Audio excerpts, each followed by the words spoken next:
मोहतरम हाज़रीन मुस्लिम किराम, महान रब्बुल आलमीनेर दरबारे लाखो कोटी शुक्रिया ज्ञापन करी जे महान रब्बुल आलमीन आमादेरके अत्यंत भालोबेसे आजके जुमार दिने दुनियाबी समस्त कार्यक्रम थेके आलादा करे तार पवित्र घर मस्जिदे एसे एकत्रित हওয়ার तौफिक दान करेছেন। एजন্য शुक्रिया दान बोली आलহামদুলিল্লাহ। मुस्लिम किराम, आजकेर जुमाय आमादेर निर्धारित आलोच्य विषय हच्छे हजेर तात्पर्य और गुरुत्व। এই বিষয়ে আমরা আজকের জুমায় আলোচনা করব। হজ ইসলামের অন্যতম একটি স্তম্ভ। পাঁচটি স্তম্ভের মধ্যে অন্যতম গুরুত্বপূর্ণ একটি স্তম্ভ হচ্ছে হজ। সামর্থ্যবান ব্যক্তিদেরকে আল্লাহ হজ করার তাদের উপর ফরজ করে দিয়েছেন। জীবনে একবার হলেও তারা হজ আদায় করবেন। ওয়ালিল্লাহি আলান নাসি হিজ্জুল বাইতি মান ইসতাতা ইলাইহি সাবিলা। তাদের উপর আল্লাহর হক, তাদের উপর আল্লাহ অবধারিত করে দিয়েছেন, ফরজ করে দিয়েছেন। এটা আল্লাহর হক যে তারা যাদের সামর্থ্য আছে তারা আল্লাহর ঘরের উদ্দেশ্যে যাত্রা করবে, তারা হজ আদায় করবেন।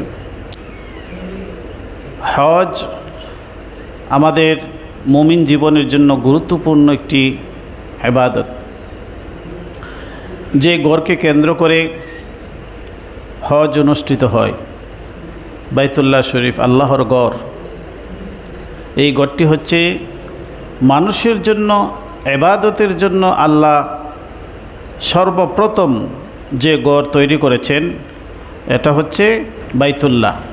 ইন্না আউয়ালা বাইতি উযিআ লিন-নাস লাল্লাযী বিবাক্কাতা মুবারাকা ওয়া হুদাল লিল আলামিন। সর্বপ্রথম গৃহ যা আল্লাহ মানুষের জন্য তৈরি করেছেন, মানুষের ইবাদতের জন্য তৈরি করেছেন, সেটা হচ্ছে আল্লাহর ঘর যা বাক্কা নগরীতে অবস্থিত। তো মক্কার অনেকগুলো নাম রয়েছে, এর মধ্যে অন্যতম একটি নাম হচ্ছে বাক্কা। এই বাক্কা নগরীতে আল্লাহর ঘর তৈরি করেছেন, নির্মাণ করেছেন। ইন্না আউয়ালা বাইতি উযিআ লিন-নাসি লাল্লাযী বিবাক্কাতা মুবারাকান ওয়া হুদাল লিল আলামিন। বিশ্ববাসীর জন্য এটা হেদায়েত। বিশ্ববাসীর হেদায়েতের জন্যই আল্লাহ এই ঘর নির্মাণ করেছেন। এই ঘরকে কেন্দ্র করে আমরা পাঁচ বেলা নামাজ আদায় করি। এই ঘরের দিকে মুখ করে আমরা আল্লাহকে সেজদা দেই। এটা হচ্ছে সারা পৃথিবীর মানুষের জন্য, সারা পৃথিবীর মুমিনদের জন্য এই ঘর হচ্ছে ঐক্যের প্রতীক। এই ঘরের দিকেই আমরা ফিরে আমরা সালাত আদায় করি এবং হজের সময় আমরা এই ঘরকে তওয়াফ করি। হজ এবং উমরা, হজ নির্দিষ্ট একটি সময়ে অনুষ্ঠিত হয়, বছরে একবার। আর উমরা অন্যান্য সময়, যে কোনো সময় সুবিধাজনক সময়ে উমরা আদায় করা যায়। তো হজ হচ্ছে যাদের উপর আল্লাহ ফরজ করে দিয়েছেন তারা হজ আদায় করবেন। উমরা আদায় এটা সুন্নাহ, নফল ইবাদত। হাজারবার উমরা আদায় করলেও যার উপর হজ ফরজ হয়েছে হজ আদায় হবে না। এই জন্য হজ যাদের উপর ফরজ হয়েছে তারা হজ করবেন। ইতিমধ্যে আমাদের দেশের হাজিগণ অধিকাংশই মক্কা শরীফে চলে গেছেন, যারা বাকি আছেন তারা চলে যাবেন। আমরা সবার জন্য দোয়া করব। সারা পৃথিবীর সমস্ত হাজিগণ যারা হজের জন্য একত্রিত হয়েছেন সবার নিরাপত্তা, সুস্বাস্থ্য, সবার জন্য আমরা দোয়া করব। আল্লাহ যেন তাদের সকলের হজকে কবুল করেন। আর আমরা যারা হজ করতে পারি নাই আমরাও আল্লাহর কাছে দোয়া করব, আল্লাহ পাক যেন আমাদেরকে হজ করার তৌফিক দান করেন। আমরা যে গড়কে কেন্দ্র করে সালাত আদায় করি, এই গড়টা আল্লাহর গড়, বাইতুল্লাহ।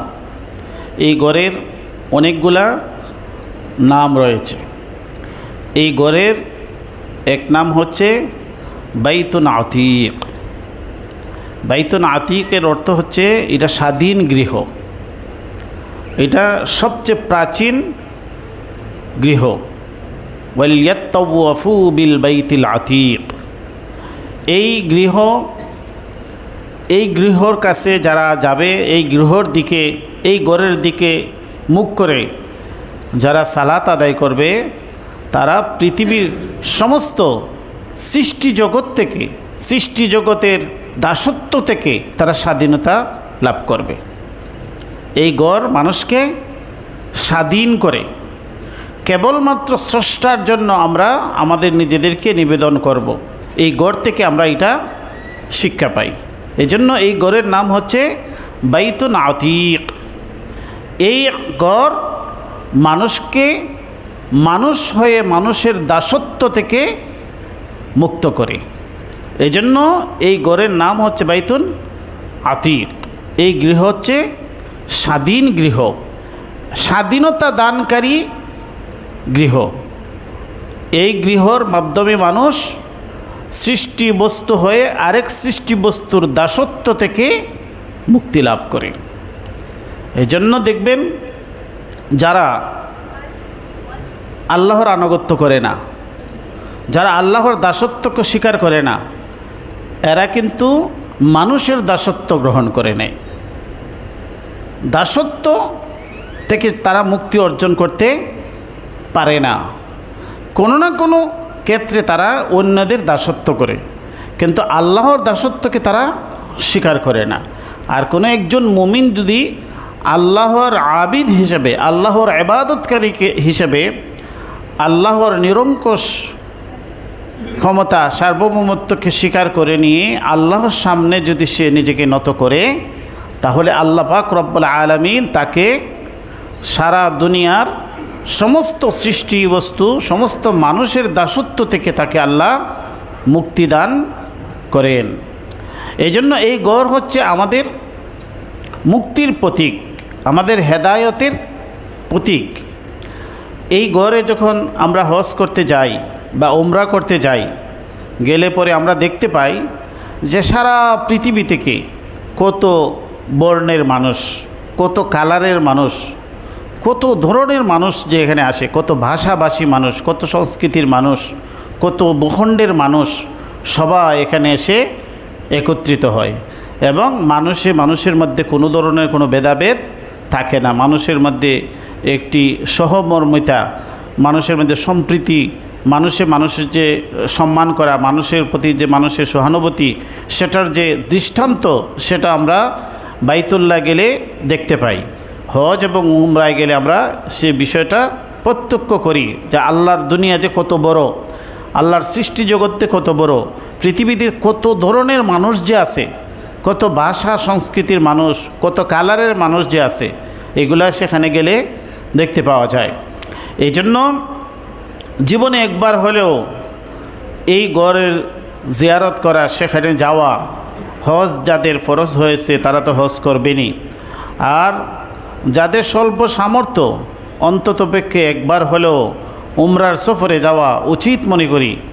আমরা কত রুজি রোজগার করি, কত কষ্ট করি এই জীবনের জন্য, এই উপার্জনের একটা অংশ জীবনে একবার হলেও আমরা আল্লাহর গড়টা সচক্ষে দেখতে পাওয়া, এটা যে কত বড় সৌভাগ্যের বিষয়, সেটা যারা যায় তারা বুঝতে পারে। এই জন্য দেখা যায় মানুষ যখন একবার যায় হজে অথবা উমরায়, তখন সে আরেকবার কিভাবে যাবে এই জন্য সে উদ্গ্রীব হয়ে থাকে, তার ভিতরে একটা প্রেরণা তৈরি হয়ে যায়। এটা হচ্ছে এই গড়ের আকর্ষণ। এই জন্য ইব্রাহিম আলাইহিস সালাতু ওয়াস সালাম দোয়া করেছিলেন, ওয়াজআল আফইদাতাম মিনান নাস তাহবি ইলাইহিম, আল্লাহ মানুষের মধ্য থেকে কিছু মানুষের দিল এই গড়ের প্রতি আকৃষ্ট করে দিন, এই গড়ের প্রতি আকৃষ্ট করে দিন। যে ইব্রাহিম আলাইহিস সালাতু ওয়াস সালামের দোয়া, যাদের ক্ষেত্রে কবুল হয়েছে কেবলমাত্র তারাই এই গড়ের প্রতি আকর্ষণ বোধ করেন। ওয়াজআল আফইদাতাম মিনান নাস তাহভি ইলাইহিম, যে এই গড়ের প্রতি যেন মানুষ আকর্ষিত হয়। এই জন্য দেখা যায় যে এই গড়ের প্রতি যে মানুষের যে আকর্ষণ, সেখানে গেলে পরে আমরা দেখতে পাই যে কাবা শরীফকে কেন্দ্র করে যে তওয়াফ সেটা সর্বদাই চলতে থাকে, 24 ঘন্টা চলতে থাকে। অনেক সময় মানুষই চিন্তা করে আচ্ছা দেখি একটু গভীর রাত্রে যাই, ইয়ে একদম কাবার কাছাকাছি যেতে পারি বা হজে আসওয়াতে একটু শুইতে পারি, চুমা দিতে পারি, কিন্তু এই ঝামেলার মুক্ত হয় না। মানুষ সবসময় এখানে যেন চুম্বকের মতো মানুষকে এই গড়ে টানতে থাকে। এই জন্য এই গড়ের প্রতি যে মানুষের আকর্ষণ, এটা আল্লাহর কুদরতি বিষয়। এই জন্য দেখবেন যে অনেক মানুষ সামর্থ্যহীন মানুষ খুব কষ্টে জীবনযাপন করে, কিন্তু দেখবেন তাকে আল্লাহ কবুল করে নিয়েছে, সে হজ করে ফেলে, সে উমরায় চলে যায়, আল্লাহর ঘর দেখে আসে। আর অনেক মানুষ আছে অনেক রুজি রোজগার করে, অনেক টাকা পয়সার মালিক, কিন্তু যাচ্ছি করতে করতে তার জীবন শেষ হয়ে যায়। এই জন্য এটা বিশাল ব্যাপার।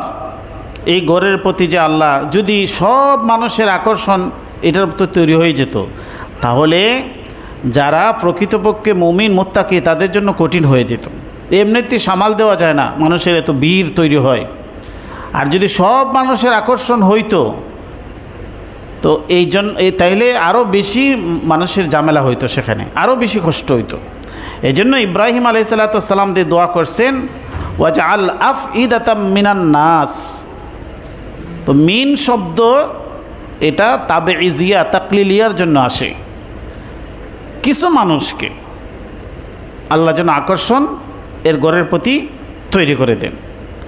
যদি এই মিন শব্দ দোয়ার মাঝে ব্যবহার না করতেন, তাহলে মুসলিমরা তো যাইতই, মুসলিমরাও বাদ ভাঙ্গা জোয়ারের মতো মক্কার দিকে তারা আসতে থাকতো। তাহলে এটা খুব কঠিন পরিস্থিতি তৈরি হতো। এজন্য আমাদের পিতা ইব্রাহিম আলাইহিসসালাম অত্যন্ত জ্ঞানের সাথে আল্লাহর কাছে দোয়া করছেন ওয়াজআল আফইদাতাম মিনান নাস তাহভি ইলাইহিম, যে এই গড়ের প্রতি যেন কিছু মানুষের আকর্ষণ তৈরি হয়। এই যে কিছু মানুষ, এটাই সামাল দেওয়া যায় না। এজন্য আমরা আল্লাহর কাছে দোয়া করতে হবে যে আল্লাহ পাক রব্বুল আলামিন যেন আমাদেরকে এই গড়ের প্রতি যেন আকর্ষণ তৈরি করে দেন। আমাদের দিলের ভিতরে যেন এই জজবা তৈরি হয় যে আমি আল্লাহর গড় দেখব, মদিনায় যাব, রাসূল সাল্লাল্লাহু আলাইহি ওয়াসাল্লামের রওজা মোবারকে গিয়ে সরাসরি আমি সালাম নিবেদন করব। সারা জীবন ধরে আমরা রাসূলের প্রতি দুরূদ ও সালাম পাঠ করি, কিন্তু সরাসরি রাসূলের রওজা পাকে গিয়ে, রওজার সামনে গিয়ে সালাম দেওয়া, আসসালাতু ওয়াসসালামু আলাইকা ইয়া রাসূলাল্লাহ, আসসালাতু ওয়াসসালামু আলাইকা ইয়া হাবিবাল্লাহ, এইভাবে যে সালাম দেওয়া, এই যে রাসূলের রওজার পাকে একদম সামনে গিয়ে এটার যে মানে স্বাদ, আর রাসূল সাল্লাল্লাহু আলাইহি ওয়াসাল্লাম ইরশাদ করেছেন মান যারা কবরি ওয়াজাবাত লাহু শাফাআতি, যে ব্যক্তি আমার রওজাকে জিয়ারত করবে তার জন্য আমার শাফায়াত ওয়াজিব হয়ে যাবে। তাহলে রাসূলের রওজা পাক, রাসূলের রওজার সামনে গিয়ে রাসূলকে সালাম দিতে পারার সৌভাগ্য অর্জন করা এবং রাসূলুল্লাহ সাল্লাল্লাহু আলাইহি ওয়াসাল্লামের সুপারিশের অধিকারী হওয়ার যে সৌভাগ্য, এটা থেকে যেন আমরা কেউ যেন বঞ্চিত না হই। এই জন্য ইচ্ছা শক্তি, মানুষের যে ইচ্ছা শক্তি, ইচ্ছা করলে মানুষ অনেক কিছু পারে। তা আমাদের সঞ্চয়ের একটি অংশ যদি আমরা মানে আমাদের উপার্জনের একটি অংশ যদি আমরা সঞ্চয় করতে থাকি, যে অল্প অল্প কিছু টাকা আমি সঞ্চয় করি, যে এই টাকাটা যখন হবে তখন আমি হজ করব অথবা কমপক্ষে আমি উমরা আদায় করব, তাহলে দেখবেন এক সময় না এক সময় আল্লাহ সুযোগ করে দিবেন। এই জন্য এটা মনের ভিতরে তামান্না থাকতে হবে। এই গড়ের সাথে, মক্কা নগরীর সাথে আমাদের জাতির পিতা হজরত ইব্রাহিম আলাইহিস সালাতু ওয়াস সালামের স্মৃতি বিজড়িত, হজরত ইসমাইল আলাইহিস সালাতু ওয়াস সালামের স্মৃতি বিজড়িত, মা হাজারা স্মৃতি বিজড়িত। এছাড়া আমাদের প্রিয় নবীজি সাল্লাল্লাহু আলাইহি ওয়াসাল্লামের স্মৃতি বিজড়িত। এই নগরীতেই আমাদের নবীজির জন্ম হয়েছে। এছাড়া যত নবী রাসূলগণ পৃথিবীতে এসেছেন, সমস্ত নবী রাসূল জীবনের কোনো না কোনো সময় মক্কা নগরীতে তারা গেছেন, তারা আল্লাহর ঘর জিয়ারত করেছেন। এই জন্য পৃথিবীর সমস্ত নবী রাসূলদের স্মৃতি এই নগরীর সাথে জড়িত। হজরত ইব্রাহিম আলাইহিস সালাতু ওয়াস সালাম যে জীবনে কত প্রচেষ্টা, কত মেহনত, কত পরীক্ষার মুখোমুখি হয়েছিলেন। আমরা যখন বাইতুল্লাহর আলোচনা করি, আল্লাহর ঘরে আলোচনা করি, আমরা যখন হজে যাই, আমরা যখন উমরা করি, তখন আমাদের স্মৃতির মধ্যে হজরত ইব্রাহিম আলাইহিস সালাতু ওয়াস সালাম, হজরত ইসমাইল আলাইহিস সালাতু ওয়াস সালাম, মা হাজরা, তাদের যে কষ্ট, তাদের যে ত্যাগ পরিশ্রম, সেগুলো আমাদের চোখে ভাসে।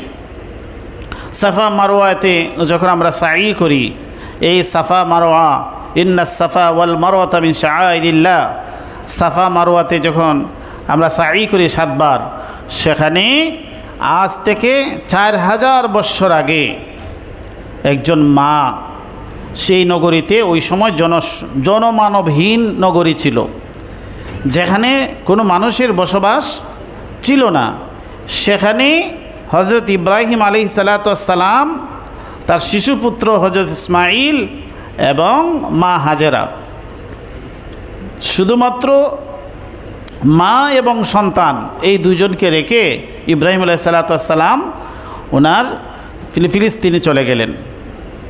আর এখানে কোনো মানুষ নাই, শুধুমাত্র মা এবং পুত্র হজরত ইসমাইল, এই দুজন। পানির জন্য মা কত কষ্ট করতেছেন। হজরত ইসমাইল আলাইহিস সালাতু ওয়াস সালামকে রেখে তিনি পানির জন্য এক পাহাড় থেকে আরেক পাহাড়ে দৌড়াদৌড়ি করতেছেন, পানির কোনো সন্ধান পাইতেছেন না। তো এই যে 7 বার তিনি দৌড় দিলেন এক পাহাড় থেকে সাফা মারওয়া, সাফা থেকে মারওয়ায় যান, মারওয়া থেকে সাফায় আসেন, কিন্তু পানির কোনো সন্ধান পাচ্ছেন না। তা আল্লাহ পাক রব্বুল আলামিন কুদরতিভাবে জমজম কুয়া তিনি সৃষ্টি করে দিলেন।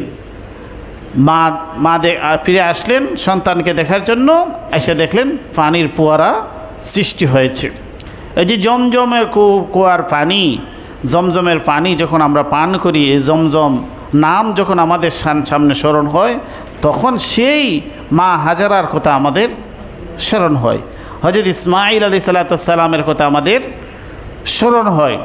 এই কুদরতি কুয়া আল্লাহ দিয়েছেন, সেখানে আমরা যখন যাব সরাসরি এই কুয়ার পানি, জমজমের পানি আমরা পান করব।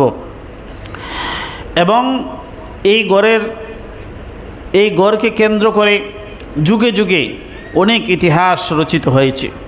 এই গড়কে ধ্বংস করার জন্য বহুবার ষড়যন্ত্র হয়েছে। বিশেষত আলাম তারা সূরার মধ্যে যে আমরা পড়ি, আলাম তারা কাইফা ফাআলা রাব্বুকা বিআসহাবিল ফিল আলাম ইয়াজআল কাইদাহুম ফি তাদলিল ওয়া আরসালা আলাইহিম তায়রান আবাবিল তারমিহিম বিহিজারাতিম মিন সিজ্জিল ফাজআলাহুম কাআসফিম মাকুল। এই সূরাটা এই কাবা শরীফকে কেন্দ্র করে নাজিল হয়েছে। আবরাহার বাদশাহ হস্তি বাহিনী নিয়ে, হাতি বাহিনী নিয়ে, ইয়ামনের বাদশাহ আবরাহা, সে বিশাল বাহিনী নিয়ে এই গড়কে ধ্বংস করে দেওয়ার জন্য এসেছিল। তো আল্লাহ পাক রব্বুল আলামিন সামান্য ছোট্ট ছোট্ট পাখির যে ঝাঁক, সেটা পাঠিয়ে দিয়েছিলেন। আবাবিল, তৈরান আবাবিল, আবাবিল শব্দের অর্থ ছোটো ছোটো পাখির ঝাঁক। এই যে পাখির ঝাঁক আল্লাহ তৈরি করে পাঠিয়েছিলেন সৈনিক হিসাবে আল্লাহর ঘর রক্ষার জন্য। এই পাখিগুলি এই হস্তি বাহিনীর উপর ছোটো ছোটো কঙ্কর পাথর নিক্ষেপ করলো। বিহিজারাতিম মিন সিজ্জিল ফাজআলাহুম কাআসফিম মাকুল। এই পাথরের আঘাতেই এরা একেবারে ধূলিসাৎ হয়ে গেল। এমনভাবে তাদেরকে আল্লাহ ধ্বংস করে দিলেন, কাআসফিম মাকুল, যে গরু যে ঘাস খায়, এই ঘাসগুলা দেখবেন মুখের ভিতরে চাবাইতে চাবাইতে একদম এটার অস্তিত্ব বিলীন করে দেয়। এইরকম অবস্থা তাদেরকে তৈরি করে দিলেন। ফাজআলাহুম কাআসফিম মাকুল। তো এই গড়কে আল্লাহ সংরক্ষণ করার দায়িত্ব আল্লাহর হাতেই। এই জন্য এই গড়ের নাম হচ্ছে বাক্কা। এই গড়ের নাম এই নগরীর নাম হচ্ছে বাক্কা। ইন্না আউয়ালা বাইতি উযিআ লিন-নাস লাল্লাযী বিবাক্কাতা মুবারাকান। এই নগরী হচ্ছে বরকতময় নগরী। আর এই নগরীর যে আরেক নাম হচ্ছে বাক্কা। এই বাক্কা নগরীর আরেক নাম হচ্ছে মক্কা। এই মক্কা হচ্ছে প্রসিদ্ধ, কিন্তু এই নগরীর আরও অনেকগুলো নাম রয়েছে। তো আল্লাহ যে বলেছেন ইন্না আউয়ালা বাইতি উযিআ লিন-নাস লাল্লাযী বিবাক্কা, এই মক্কা নগরীর নাম আল্লাহ বলেছেন বাক্কা। তো এই নগরীর নাম হচ্ছে বাক্কা। সূরা আলে ইমরানের ৯৬ নম্বর আয়াতের মধ্যে আল্লাহ বলেছেন বাক্কা, ইন্না আউয়ালা বাইতি উযিআ লিন-নাস লাল্লাযী বিবাক্কা। এই নগরীর নাম আল্লাহ বাক্কা কেন বললেন? এই জন্য তাফসীরের কিতাবের মধ্যে লেখা হয়েছে সুমিয়াত বিযালিকা লিআন্নাহা তাবুক্কা আনাকাল জাবাবিরা। এই গড়টাকে বাক্কা এই জন্য বলা হয়েছে যে এই গড় দিকে যারাই হাত বাড়ায়, যত যত পরাক্রমশালী, যত স্বৈরাচারী শক্তি এই গড়কে ধ্বংস করার জন্য হাত বাড়ায়, এই গড়কে নিয়ে ষড়যন্ত্র করে, এই গড় এই শক্তিকে ধ্বংস করে দেয়, এই শক্তিকে ধ্বংস করে দেয়। এই গড়ের সাথে যারা লড়তে চায় তাদেরকে আল্লাহ ধ্বংস করে দেন। এই জন্য এই গড়ের এই নগরীর নাম হচ্ছে বাক্কা, লিআন্নাহা তাবুক্কু আনাকাল জাবাবিরা। আয় তাদুক্কুহা মানে হচ্ছে তাবুক্কু, আয় তাদুক্কু মানে চূর্ণ বিচূর্ণ করে দেওয়া, একেবারে তাদের শক্তিকে চূর্ণ বিচূর্ণ করে দেয়। এই জন্য এই আলাম তারা সূরা কিয়ামত পর্যন্ত যারাই আসবে এই গড়কে ধ্বংস করার জন্য, যারাই চিন্তা ভাবনা করবে, তাদের জন্য একটি হুমকি আল্লাহ অগ্রিম দিয়ে রেখেছেন। আলাম তারা সূরা পড়ো, আর এই গড়ের শক্তি, এই গড় যে আল্লাহ রক্ষা করার দায়িত্ব নিয়েছেন সেটা ভাবো। এই জন্য ষড়যন্ত্রকারীরা তো ষড়যন্ত্র, তাদের কাজই হচ্ছে ষড়যন্ত্র করা। এটা তো নতুন কিছু নয়। কাবা শরীফকে নিয়ে যে ষড়যন্ত্র হয় না, এটা তো না। কিন্তু আল্লাহ পাক রব্বুল আলামিন কুদরতিভাবে এই গড়ে হেফাজতের দায়িত্ব নিয়েছেন। এই জন্য কারো কোনো সাহস হয় না এই গড়ের প্রতি আক্রমণ চালানো, এই গড়কে ধ্বংস করার কোনো। দেখেন পৃথিবীতে কত নগর মহানগর গড়ে উঠেছে, পৃথিবীর সভ্যতার ইতিহাস, কত নগর কত সভ্যতা গড়ে উঠেছে, আবার সেই নগর বিলীন হয়ে গেছে। কত নগরী, কত সমৃদ্ধ নগরী পৃথিবীতে এসেছে, কত উন্নত নগরী তৈরি হয়েছে, আর এই নগরী ইতিহাস থেকে বিলীন হয়ে গেছে। এগুলোর অস্তিত্বই মানুষ জানে না কোথায় ছিল। কত ভূখণ্ড ধ্বংস হয়ে সাগরে বিলীন হয়ে গেছে, এর কোনো ইতিহাস আমাদের জানাই নাই। কিন্তু এই নগরীকে আল্লাহ পাক রব্বুল আলামিন কুদরতিভাবে কিয়ামত পর্যন্ত সংরক্ষণ করবেন। এই জন্য এই নগরীর আরেক নাম হচ্ছে উম্মুল কুরা। সূরা শুরার মধ্যে আল্লাহ বলেছেন লিতুনযিরা উম্মাল কুরা ওয়া মান হাওলাহা। এই নগরীর নাম বলেছেন উম্মুল কুরা। উম্মুল কুরা মানে হচ্ছে সকল জনপদের মা। উম্মন শব্দের অর্থ হচ্ছে মা। আমরা আম্মা বলি, এই উম্মন শব্দ থেকে এসেছে। আমরা বাংলা ভাষায় কেউ মা বলেন, কেউ আম্মা বলেন, মূলত আরবি হচ্ছে উম্মন। তো উম্মন শব্দের অর্থ হচ্ছে মা। মা মানে হচ্ছে কেন্দ্র, যেখান থেকে সন্তানের উৎপত্তি হয়, আবার যেখান থেকে মানুষের উৎপত্তি হয় আবার সেখানে মানুষ ফিরে যায়। আমাদের ভূমিকে বলি মাতৃভূমি, মানে এটা মায়ের ভূমি। এই মাতৃভূমির প্রতি মানুষের টান আকর্ষণ সবসময়ই কাজ করে। আর সন্তানরা যে যেখানেই থাকুক, পৃথিবীর যে প্রান্তেই থাকুক, সে একসময় মায়ের কাছে ফিরে আসে। এজন্য এই নগরীকে আল্লাহ বলেছেন উম্মুল কুরা। কেন উম্মুল কুরা এই নগরীকে বলা হয়েছে? তাফসীরের কিতাবে মাঝে লেখা হয়েছে আউয়ালু মা যাহারা আলা ওয়াজহিল মাই ইনদা খালকিস সামাওয়াতি ওয়াল আরদি জুবদাতুন বাইযা।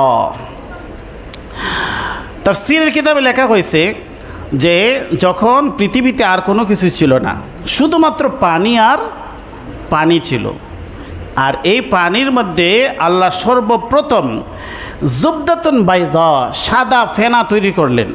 সাদা ফেনা, পৃথিবীতে আর কিছুই না, সব পানি, আর এর মধ্যে তৈরি হলো সাদা ফেনা, জুবদাতুন বাইযা ফাদুহিয়াতিল আরদু মিন তাহতিহি। আর এই সাদা ফেনা থেকে ধীরে ধীরে মাটির তৈরি হলো। মাটি তৈরি হলে এখান থেকে সম্প্রসারিত হয়ে এই পৃথিবীর যে ভূমির যে স্থলগুলা, সেই স্থলভাগটা তৈরি হলো। এই জন্য এটা হচ্ছে মূল নাভি। এই জন্য এই নগরীকে বলা হয় কেন্দ্রীয় নগরী, উম্মুল কুরা। সমস্ত ভূমি, সমস্ত জনপদ, সমস্ত মানে অঞ্চলের দেশের মূল ভূখণ্ড, মূল স্থান হচ্ছে যেখানে আল্লাহর গড় অবস্থিত। এই জন্য এই গড়ের নাম হচ্ছে বাইতুন আতিক, প্রাচীন গৃহ, আর হচ্ছে স্বাধীন গৃহ। আর এই গড়ের নাম হচ্ছে, এই নগরীর নাম হচ্ছে বালাদুন আমিন।